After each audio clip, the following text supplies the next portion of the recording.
प्रिय दर्शकों नमस्कार। एक बार फिर से उपस्थित हूँ आप सबके सामने विश्लेषण जन्म कुंडली का इस कार्यक्रम के अंतर्गत।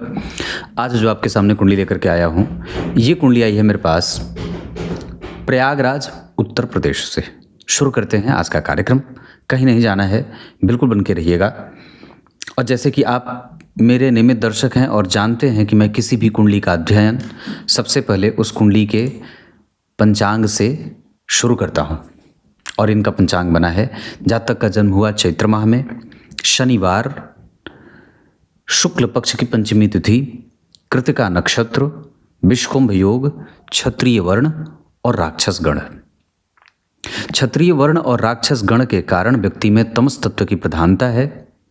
इसको बदल करके रजस तत्व पे लाना है और फिर वापस सत्व तत्व की तरफ बढ़ते हुए सात्विक प्रवृत्ति को अपनाना होगा। जहां जल्दबाजीपन की प्रवृत्ति के कारण नुकसान, मन बुद्धि चित्त में उद्वेगी स्वभाव और कई बार लोगों का अनादर। शनिवार को जन्मे होने से व्यक्ति को चाहे कुछ भी दे दिया जाए, असंतोषी प्रवृत्ति बनी रहती है। मृत्यु शैया पे लिटा होने के दौरान भी अगर व्यक्ति से पूछा जाए तो जरूर अपनी कोई मंशा प्रकट कर देगा। कृतिका नक्षत्र, ये सूर्य का नक्षत्र, जरा ध्यान से समझेंगे तो और भी चीजें जो आपको समझ में आएंगी। उसमें एक पक्ष और भी बनेगा कि वो सूर्य जन्म कुंडली में बुध और शुक्र के साथ नवम भाव में बैठे हैं, जहां कई बार व्यक्ति के जीवन से धर्म कभी गायब और कभी शामिल हो जाता है जीवन में। ओम अग्नये नमः, इस मंत्र का जप व्यक्ति को करना चाहिए। कपास के पौधे की जड़ अपने गले में धारण करना चाहिए। यज्ञ दान पूजा पाठ मंत्र जप ध्यान लगाना, योग और प्राणायाम करना, अपने घर की सफाई खुद से करना, माता और पिता की पुरजोर खूब सेवा करना, ये इस कुंडली को आगे बढ़ाने वाले बनेंगे। लग्न कुंडली बनी है कर्क लग्न की और राशि के स्वामी बने हैं मंगल। मतलब राशि के स्वामी, लग्न के स्वामी चंद्रमा और राशि के स्वामी मंगल परस्पर आपस में परिवर्तन करके महान राजयोग बना रहे हैं। एकादशवें भाव के स्वामी जन्म कुंडली के नवम भाव में उच्च के, यह महाभाग्यशाली योग हो गया। यहाँ पे एकादशवें भाव के स्वामी चतुर्थ स्थान में एक अलग तरीके का राजयोग बना रहे हैं। लेकिन इस भाव के स्वामी यानी कि चतुर्थ भाव के स्वामी दशमांसा चक्र में जो शनिदेव हैं, वो जा करके नवम भाव में बैठ रहे हैं। राहु के संग आने के कारण भाग्य को संघर्ष मिल रहा है। यहाँ लाभ भाव के स्वामी बनते हैं देवगुरु बृहस्पति, जिसके स्वामी होकर के तीसरे भाव में बुध जैसे ग्रह से दृष्ट होने के कारण, मंगल जैसे ग्रह से दृष्ट होने के कारण केंद्र से त्रिकोण से संबंध सूर्य और गुरु का बन रहा है। ये बहुत अच्छी बात है। नवांश चक्र को एक अच्छी दशा मिल रही है। गुरु का अष्टम भाव में जाना जन्म कुंडली के छठवें भाव का स्वामी होकर के विपरीत राजयोग बनाएगा, जबकि सप्तम भाव के स्वामी का उच्चाभिलाषी होना और चतुर्थ भाव पे केतु की दृष्टि जातक के माता के स्वास्थ्य को परेशान करने का काम करेगी। लग्न कुंडली के बाद लग्न कुंडली के अष्टम भाव के स्वामी यहाँ के लग्नेश बनते हैं। द्वितीय भाव में शनिदेव कहीं ना कहीं कड़वापन देते हैं, जबकि 12वें भाव के शुक्र व्ययात्मक स्थितियां। मंगल जन्म कुंडली के अष्टम भाव में बैठ करके दाम्पत्य को कमजोरी या कई बार उसमें उद्वेगी स्वभाव या विवाह में विश्वास कम या मंगलिक प्रभाव की स्थिति या कई बार वहाँ पे ससुराल से कमज़ोर संबंध, और उस मंगल की दृष्टि जन्म कुंडली के एकादशवें भाव में बैठे चंद्रमा पे, गुरु का प्रभाव चंद्रमा पे, इस वजह से लाभ भाव पे गुरु मंगल का प्रभाव है। और यहाँ के स्वामी जन्म कुंडली के गुरु का या विशेषतया छठवें भाव के स्वामी होकर के एकादशवें भाव में, छठवें भाव का स्वामी होकर के अष्टम भाव में, छठवें भाव के स्वामी होकर के सप्तम भाव में केतु से दृष्ट होने के कारण व्यक्ति के स्वास्थ्य में भी कई बार मंगल की दशा में, राहु की दशा में और चंद्रमा की दशा में स्वास्थ्य से संबंधित समस्या या आर्थिक हानि का योग बन रहा है। यहाँ पे गुरु आर्थिक हानि को दिखा रहे हैं, यहाँ पे चंद्रमा आर्थिक हानि को दिखा रहे हैं और यहाँ पे मंगल आर्थिक हानि को और केतु आर्थिक हानि को दिखा रहे हैं। मतलब इन दशाओं में हमें आर्थिक नुकसान भी कई बार हो सकता है। सूर्य जन्म कुंडली में उत्तरा भाद्रपद नक्षत्र में बैठे हैं इस वजह से, और शनि से दृष्ट हैं, इस कारण से मैं उन्हें कमज़ोर नहीं कहूँगा। क्यों कमज़ोर नहीं कहूँगा? क्योंकि सूर्य के प्रभाव में शनि है और शनि के प्रभाव में सूर्य हैं। ये परस्पर दोनों ग्रह एक दूसरे के शत्रु होते हैं, पर वस्तुतः वहाँ वो दोनों एक दूसरे के नक्षत्र में परिवर्तन कर रहे हैं, इस कारण से ये एक अच्छी और उत्तम बात हो जाएगी।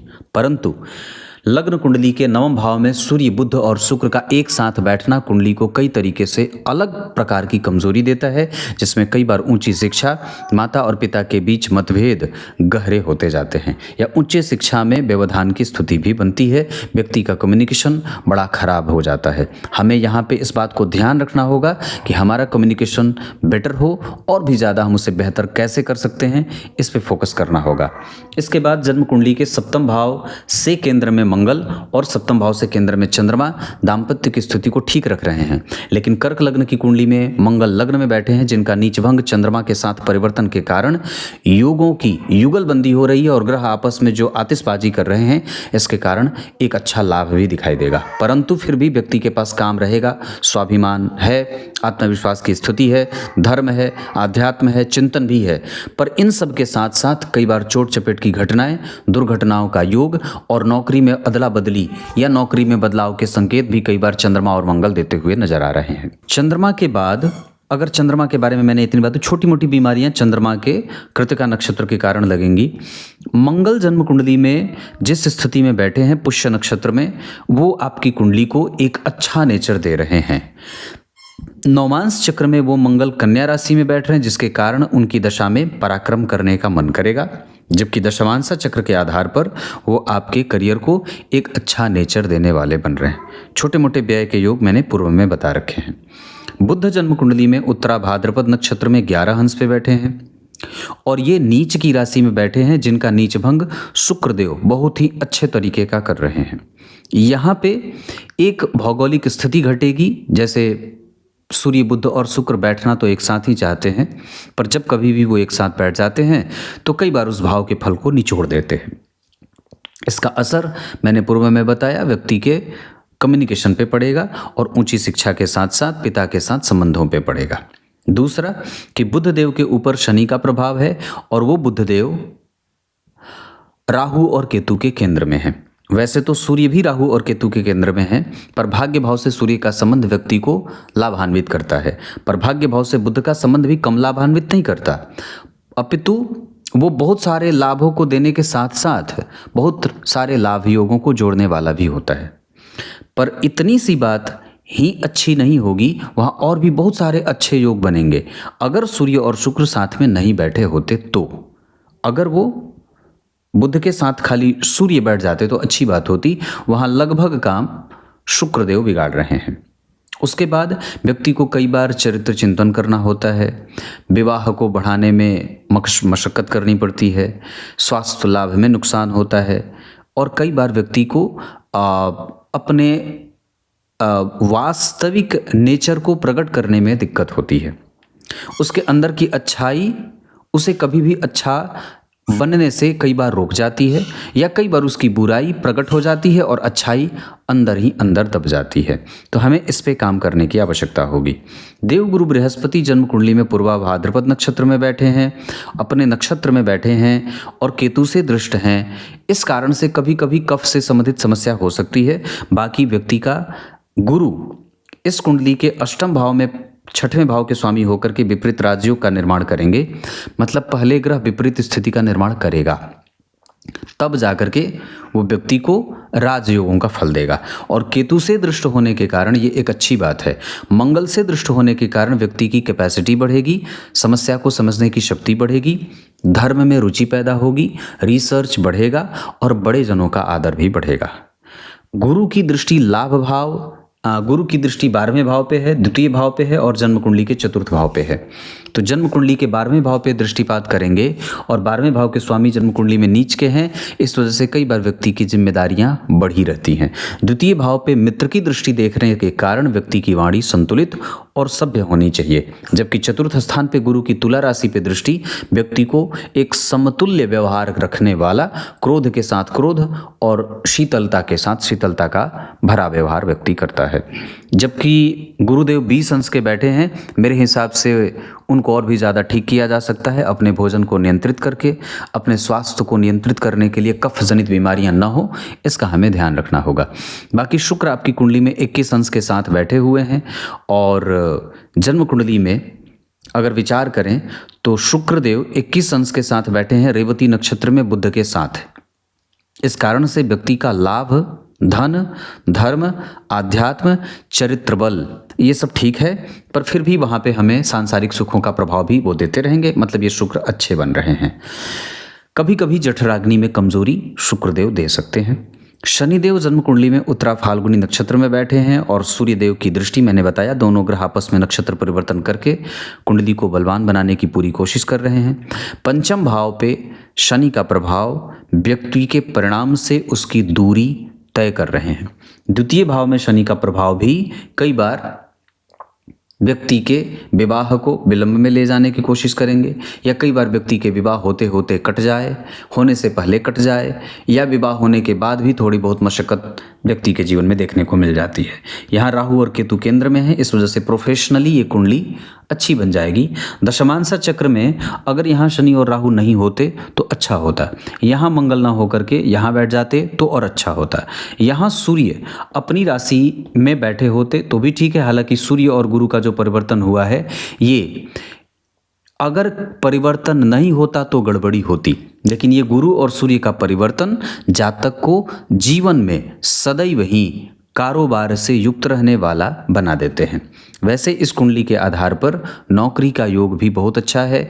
इस कुंडली में राहु की दशा अच्छी जाने वाली दिखाई दे रही है, शुक्र भी ठीक जाएंगे। चंद्रमा आपकी कुंडली में नौकरी के साथ साथ अगर चाहें तो स्वतंत्र व्यवसाय के योग भी लगा रहे हैं। लकड़ी का काम, उसके बाद खाने पीने का काम भी आपकी कुंडली में बना हुआ है। इसके अतिरिक्त आपकी कुंडली में उच्च शिक्षा यानी कि प्रोफेसर वगैरह बनने का भी योग लगा हुआ है। अब मैं आपकी कुंडली में अगर और भी बात बता दूं तो हमें मूल बात पे इस कुंडली की आयु, इस कुंडली का ज्ञान, इस कुंडली का प्रभाव अच्छा रहेगा, व्यक्तित्व भी ठीक है। हमें अपनी वाणी पे संयम बरतने की आवश्यकता है। हम पराक्रम और बढ़ा सकते हैं और हाजिर जवाब होने के चक्कर में हम कई बार अपना कंसंट्रेशन ना खोएं, इसका ध्यान रखना होगा। बाकी हमारे मन बुद्धि चित्त को शांति की आवश्यकता है। नींद अच्छी लेंगे, योग और प्राणायाम पे विश्वास करेंगे और अपने कुल देवता के साथ साथ अपने वास्तु देवता की पूजा स्वयं से करेंगे। अमावस्या को दान निश्चित रूप से इस कुंडली को बलवान बनाएगा। इसके साथ साथ विद्या, बुद्धि, विवेक ये ठीक है, पर उस पर और भी ज़्यादा काम किया जा सकता है। नौकरी और व्यापार दोनों ही सुरक्षित हैं, आप चाहे जो करना चाहते हैं बिल्कुल कर सकते हैं। ये कुंडली अपने पिता के कारोबार को भी आगे बढ़ा सकती है। पिता जो काम करते आए हैं कुंडली वो काम आगे कर सकती है। इस कुंडली में दिलचस्पी अच्छी चीज़ों में भी है और कई बार भटकाव में भी देखने को मिल रही हैं। इस वजह से हमें उसका ध्यान रखना होगा, गलत मैत्री में जाने से बचना होगा और जितना ज़्यादा हो सके हमें अपने माता और पिता का स्नेह प्राप्त करने के लिए उनका आदर करना होगा। वैसे तो वो ऐसे भी दे देंगे, पर फिर भी आपका कर्तव्य बनता है। कंसंट्रेशन पे काम करने की आवश्यकता है, रिसर्च पे फोकस बढ़ाने की आवश्यकता है। जो काम कर रहे हैं उसमें आपका मन कितना लगा हुआ है, इसको बार बार चेक करने की आवश्यकता होगी। बाकी इस कुंडली में धर्म, आदर और प्रतिष्ठा थोड़ी बहुत कभी कभी उधेड़-बुन में जाने की स्थिति बन रही है। सामाजिक प्रतिष्ठा और राजनीति इस कुंडली का बहुत अच्छा बना हुआ है। लाभ और समाज को देने का बल ये सब इस कुंडली में है। दान पुण्य पूजा पाठ करने का योग भी इस कुंडली में मजबूती से लगेगा। 12वें भाव में केतु बैठे हैं जो कई बार आपको ऋणी बना देते हैं और स्वास्थ्य में कमजोरी देते हैं। इसका हमें ध्यान राहु और केतु की दशा में रखना होगा। अष्टक वर्ग के बाद अगर मैं बाकी की चीज़ों पे ध्यान दूं तो आपकी कुंडली में संतान का सुख बिल्कुल है, पर स्वास्थ्य की कमजोरी संतति को हो सकती है। बलाबल के आधार पर आपकी कुंडली में शनि और गुरु के साथ सूर्य और शुक्र बहुत अच्छे बैठे हुए हैं, इनकी दशा लगभग ठीक जाएगी। एक बात और भी कहूँगा, इस कुंडली में भवन भूमि वाहन से संबंधित अगर कोई भी निर्णय लेना हो तो गुरु बुध और चंद्रमा के साथ शुक्र की दशा का इस्तेमाल कर सकते हैं, या इस दशा काल में आपको लाभ होगा भवन भूमि वाहन का। माता और पिता से संबंधित चीज़ों के लिए अगर मैं बता दूं तो नौकरी का योग बहुत अच्छा लगेगा। आप पिता के कारोबार को आगे बढ़ा सकते हैं, मैंने पूर्व में बात कही है। बाकी इस कुंडली में माता और पिता दोनों के सुख अच्छे बने हुए हैं, आयु दोनों को अच्छी मिली हुई है। इस कुंडली के आधार पर राहु केतु और गुरु की दशा में स्वास्थ्य से संबंधित समस्या होगी, ये तय है। इस वजह से हमें उस समय दुर्गा सप्तशती, महामृत्युंजय और नवग्रह कवच आदि का पाठ या नारायण कवच का पाठ आदि करा लेना चाहिए। इसके साथ साथ जन्म कुंडली में शनि और सूर्य की दशा में हड्डी और दांतों से संबंधित समस्या हो सकती है। क्लियर है? ग्रह के आधार पर अगर मैं बात कर दूं तो सूर्य और चंद्रमा मृतप्राय हो रहे हैं डिग्री में। इस वजह से हमें अपने व्यक्तित्व को और भी ज़्यादा शांत और गहरा करने की आवश्यकता है। ये ग्रह जब कमज़ोर हो जाते हैं तो कुंडली को कमज़ोरी प्रदान करने लगते हैं। ये दोनों प्रकाशक ग्रह होते हैं, और अगर ये कुंडली में कमज़ोर हैं, इसका अर्थ है कि बहुत सारे ग्रह कुंडली को मजबूती देने से विफल हो रहे हैं। मंगल, बुध, गुरु ये तीनों वृद्ध हो रहे हैं। हमें अपने पराक्रम को, अपनी इंटेलिजेंस को और साथ ही साथ हमें हमारी कुंडली के सत्य को और भी ज़्यादा मजबूत बनाने की आवश्यकता है। हमें हमारे ऊपर और भी ज़्यादा काम करने की आवश्यकता है, क्योंकि शुक्र, शनि, राहु, केतु सब वृद्ध होकर के बैठे हैं। ग्रहों के पास बल थोड़ा कम नजर आ रहा है। शहद का दान, हल्दी का सेवन, वृक्षारोपण, गाय की सेवा, शिव मंदिर का दर्शन और साथ ही साथ नवग्रह कवच का पाठ नित्य प्रति किया करिए। एक बात और भी कहूँगा, इस कुंडली में नक्षत्र के आधार पर कृत्तिका नक्षत्र में दान करना सर्वोत्तम रहेगा। उत्तरा भाद्रपद, उत्तरा फाल्गुनी, पुनर्वसु, पुष्य ये नक्षत्र किसी भी काम को करने के लिए उत्तम रहेंगे। मित्रता वृश्चिक और मीन वालों से करें। दिन चंद्रमा का यानी कि सोमवार और साथ ही साथ मंगलवार का दिन बहुत अच्छा रहेगा। धन कमाने के लिए आपकी कुंडली जा सकती है पश्चिम दिशा की तरफ। भवन जिसमें आप निवास कर सकते हैं वो उत्तर रहेगा। विवाह जिनसे आप कर सकते हैं वो मीन राशि मेष मीन लग्न, मेष राशि मेष लग्न और साथ ही साथ कुंभ राशि कुंभ लग्न की जातिकाओं से विवाह कर सकते हैं। उत्तर दिशा की तरफ विवाह करना सर्वोत्तम रहेगा। विवाह की सर्वोत्कृष्ट दशा इस कुंडली में रहेगी। शुक्र की दशा में अंतर प्रत्यंतर में विवाह कर सकते हैं। उसके साथ आपकी कुंडली में मंगल की महादशा और सूर्य, मंगल की महादशा में सूर्य के अंतर में भी विवाह होगा। और साथ ही साथ अगर बात करें तो अगर हो सके तो 2000 राहु की दशा में भी विवाह का योग बनेगा वैसे, पर बेहतर होगा कि वक्त के हिसाब से राहु की दशा में अगर विवाह होगा, 2032 में राहु आएंगे, तो अगर उससे पहले विवाह हो जाता है तो ठीक है। अन्यथा राहु की महादशा में अगर विवाह करना होगा तो शुक्र का अंतर जब आएगा तो भी विवाह कर सकते हैं, या राहु की महादशा में अगर विवाह की बात करें तो गुरु की महादशा में भी विवाह किया जा सकता है, जो सर्वोत्कृष्ट रहेगा। क्लियर है? इस कुंडली में मारक होंगे गुरु और केतु, और साथ ही साथ आपकी कुंडली में शनि और केतु ये मारक होंगे। राहु स्वास्थ्य से संबंधित समस्या अपनी दशा काल में देते रहेंगे। राहु की दशा में एक लाजवर धारण कर लीजिएगा। प्रत्येक दिन गणपति अथर्वशीर्ष का पाठ करें और बजरंग बली के नित्य 12 नामों का उच्चारण 12 बार किया करें। तब तक के लिए बहुत बहुत नमस्कार।